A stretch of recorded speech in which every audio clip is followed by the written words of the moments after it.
Open your hearts to this living legend of the theater, of drama, of television, of the movies. We are so honored and so happy to have him here, none other than Dave Bradley!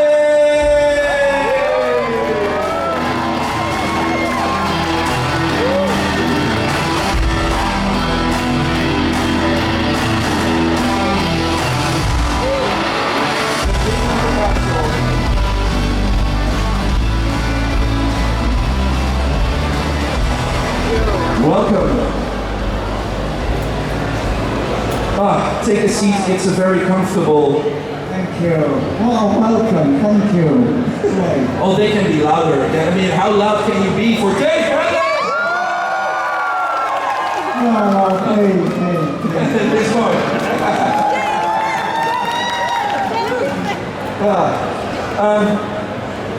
Well, it is great to have you here.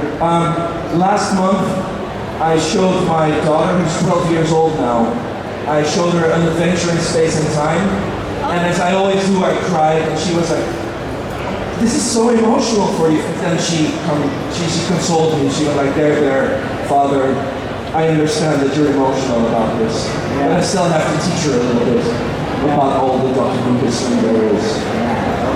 So much to ask you, and they all have questions. So I'll be running around here kind of for about 25 minutes.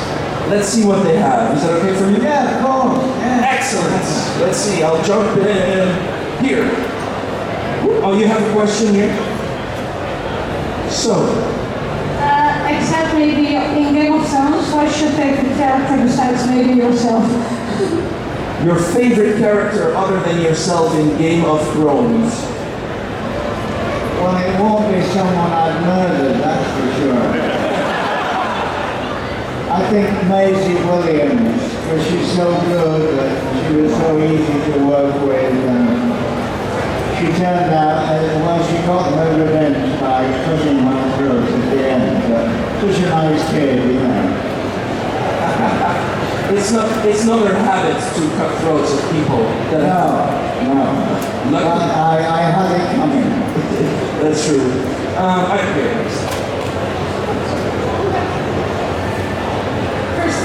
You're really a legend. I love all your work. Thank you.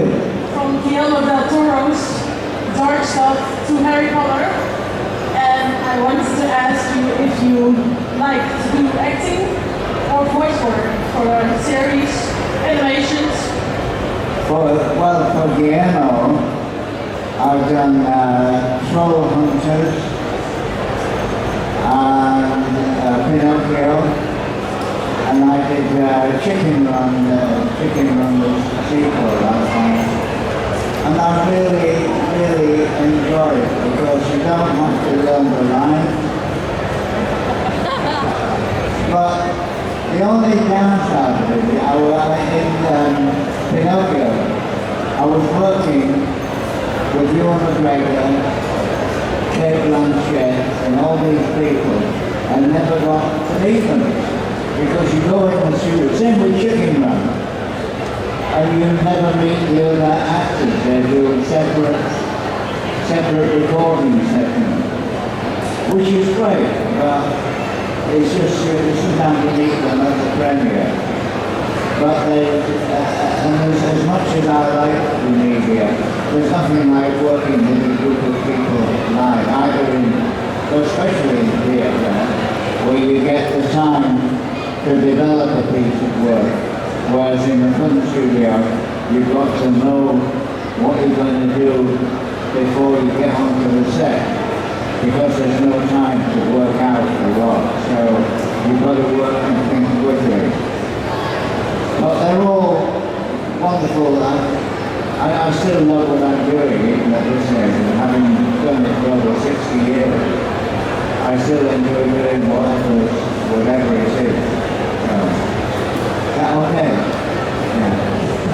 Yes.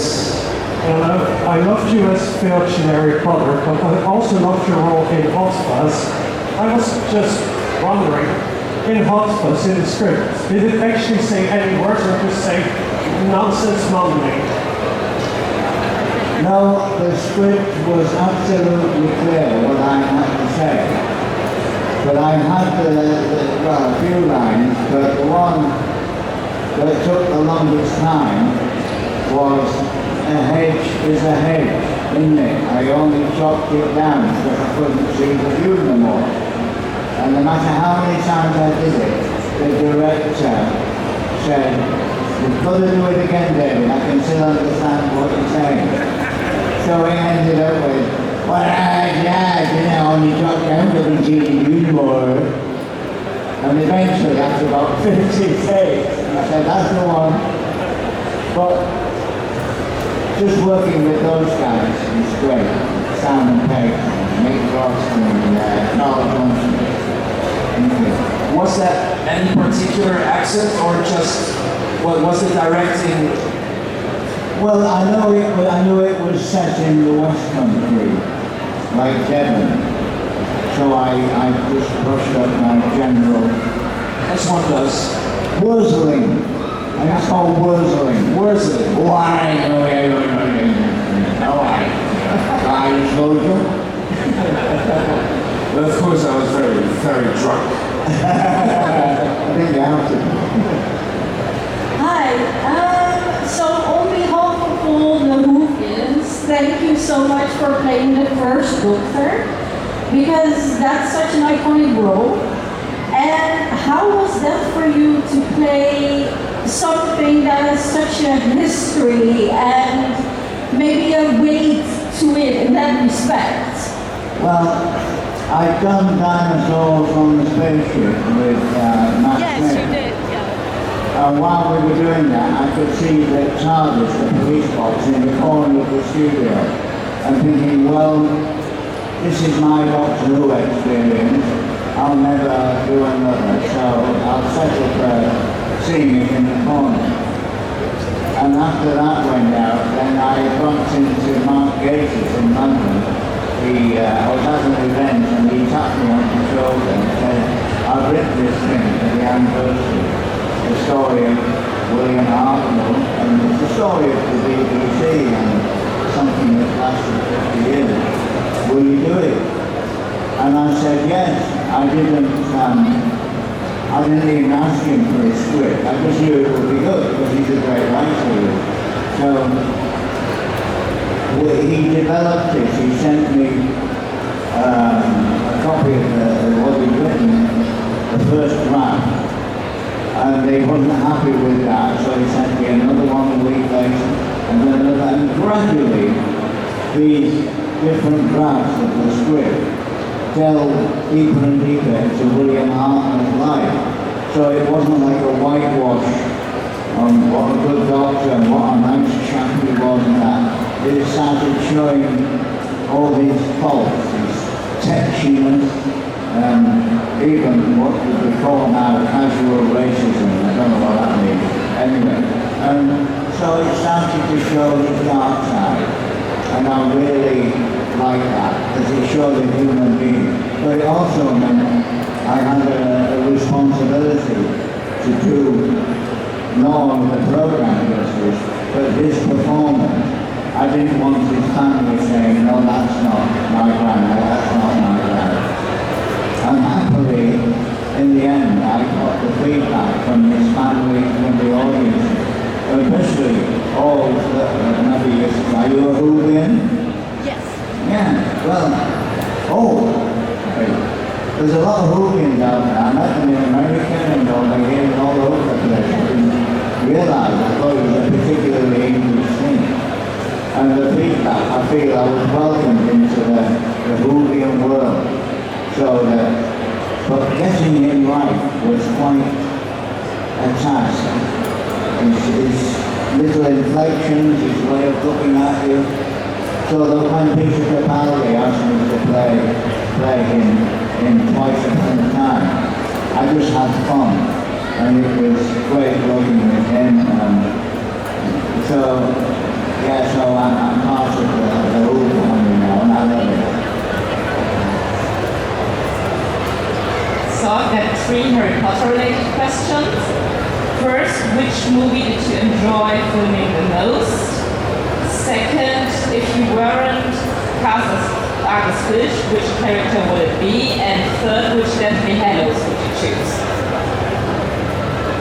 Harry Potter questions. Right. The first one was, Which Harry Potter movie working on was your favorite? I think Chamber of Secrets, the second one. Because I got the chance to scream my head off. You're right at my cow, I'll kill ya, I'll kill ya. You don't often get a chance to do something crazy like that, and I enjoy that. Yeah. And if you weren't cast as Albus Filch, which Harry Potter character would you want to play? Oh, Snape. Yeah. He was cool and handsome, so for some reason they never gave me. And third, which out of the three Deathly Hallows would you choose? Which Hallow, Deathly Hallow? Yes. Was that the last one? Yes. Yeah. Well, I wasn't in Deathly Hallows Part 1. And that all took place outside of Hogwarts. But I also remember the very last one, because I didn't have a scene at the end. And at one point I was on the studio floor and the director, David Yates, he gave me a broom, like a brush, and said, "Here, David, just do something totally useless." So I brushed away all this dust. There was rubble everywhere, all the stones, and the whole set was demolished. And I just started doing a bit of brushing. And as I was doing it, I was thinking, he's not going to put this in the film, because it didn't mean anything, I never knew line. But thankfully, he put it in the film at the end, and I was so grateful for that. It was like Filch signing off, doing something he would have done. So, yeah. to your right side here, you have a police box hat. You had a cat in Harry Potter called Mrs. Norris. What kind of cat was Mrs. Norris in real life? What was she?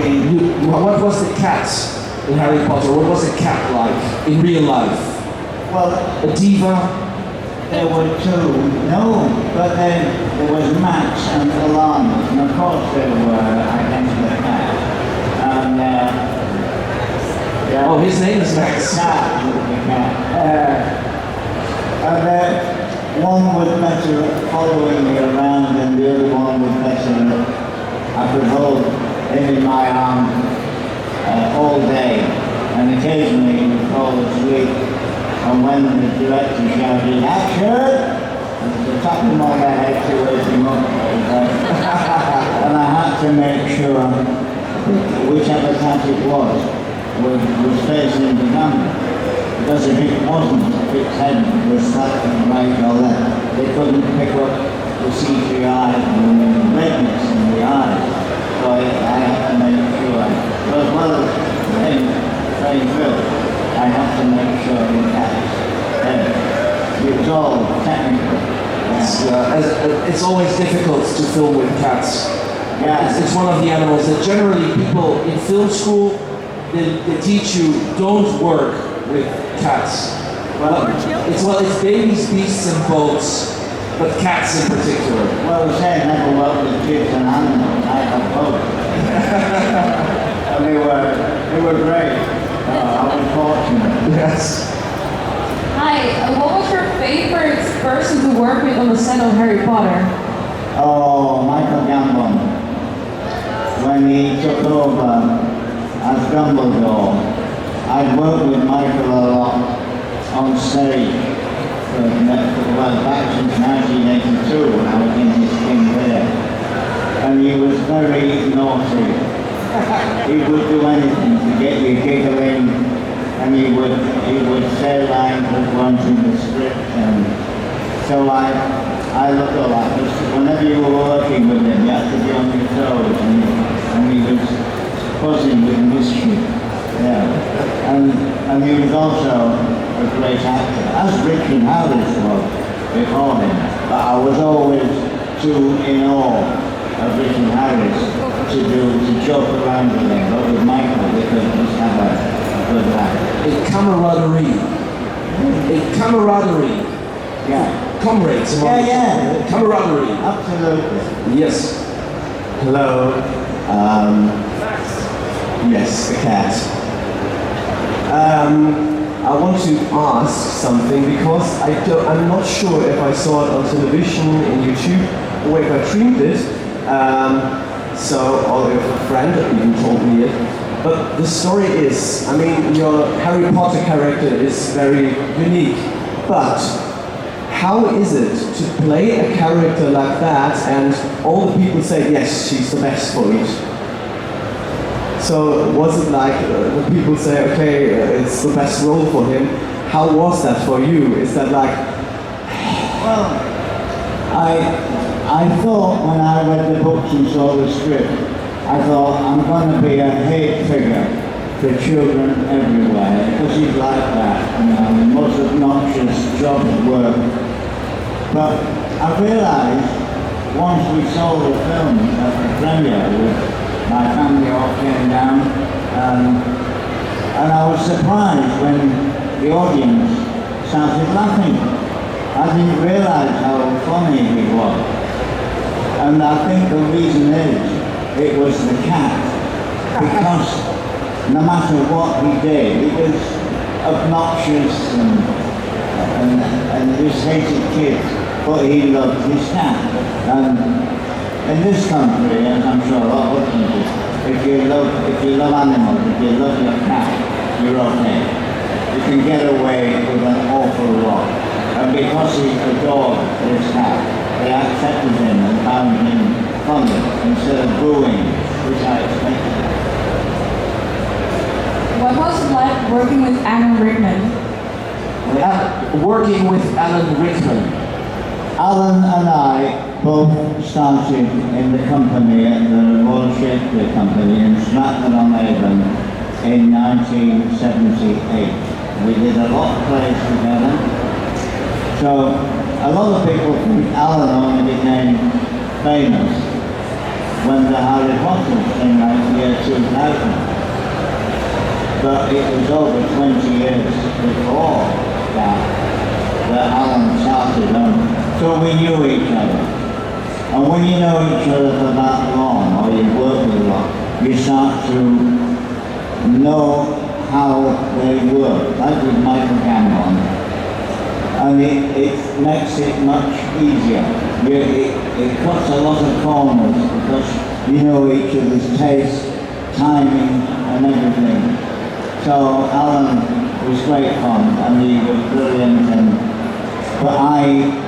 When I first saw him in 1978, he had crooked yellow teeth, his hair was a mess, and I would never have dreamed that he would become a movie star.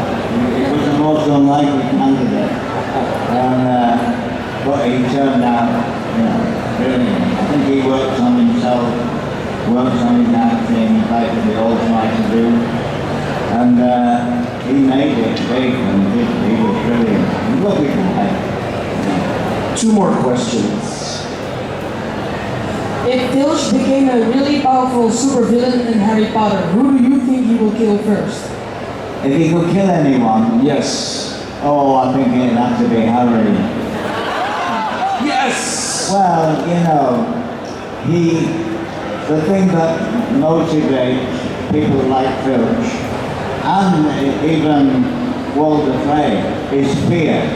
And I think Harry feared, Filch feared Harry because he had this power over him, the power of magic. And being a squid, he realised he could exercise discipline, he could order detention, take them to the woods, but he knew that Harry had more power than he had and could have made mincemeat of him in a battle with the wand. So I think that's why he hated Harry. Fear. Harry Dallin. The final question here. Hi, thank you so much for coming today. And my question is, if you could give any advice to younger selves or to young people out there, what would it be? Oh, right. That's good question. I would find this the most difficult because I think I started off with so little confidence and I never thought I would do what I'm doing. And now I want to say to any young people who ask me about that, I just say, don't be fearful, don't be shy, don't be nervous. If you want to ask a question of someone, just ask it. Because people like being asked how they do what they do, even if they do find it difficult sometimes. And if you've got a dream and you want to do it, you pursue that.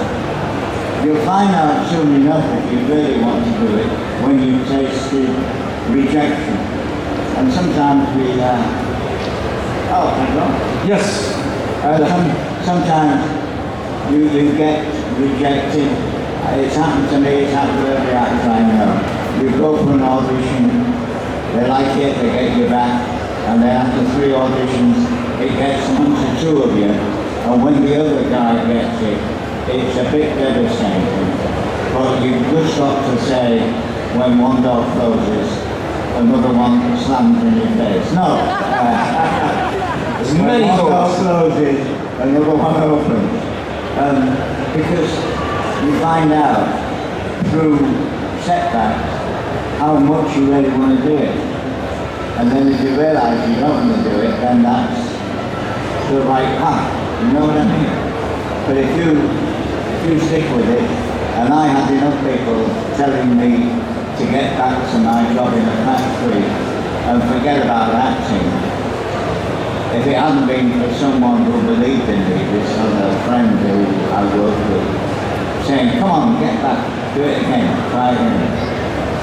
And it was only through that being encouraged and pushed that I finally started doing what my hobby was for a living. And it's been wonderful to me. But it's not always like that. And it's never, there's one thing I have to say. If you get a break and you start to go up and up and you get a good TV series or a film, don't for 1 minute think it's always going to be like that. Because it can go down and back up again. And it's more of a roller coaster. And if anybody ever tells you you don't need to work at it because you're a natural actor or actor, don't believe it. You've got to keep working at it. Refining what you do and keep working in your technique and your discipline, and eventually, hopefully, you'll get a break. I mean, they talk about luck, but it's not about luck, because as Seneca, the old Roman philosopher, said, hey, I'm getting into it.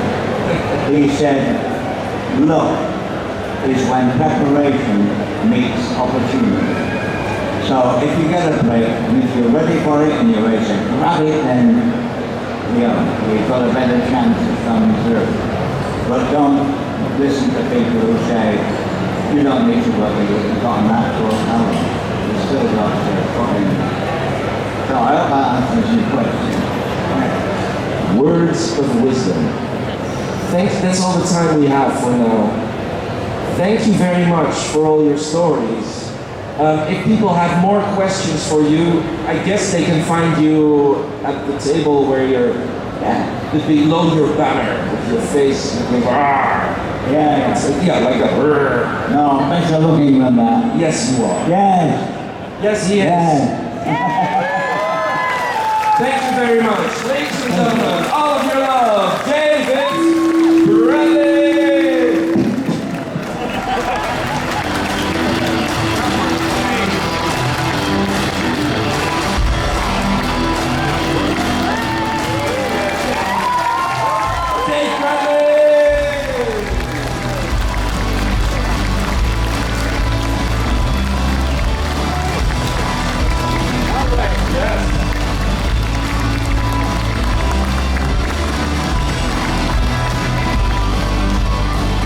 What a legend, what a kind-hearted soul. David Bradley. The next hour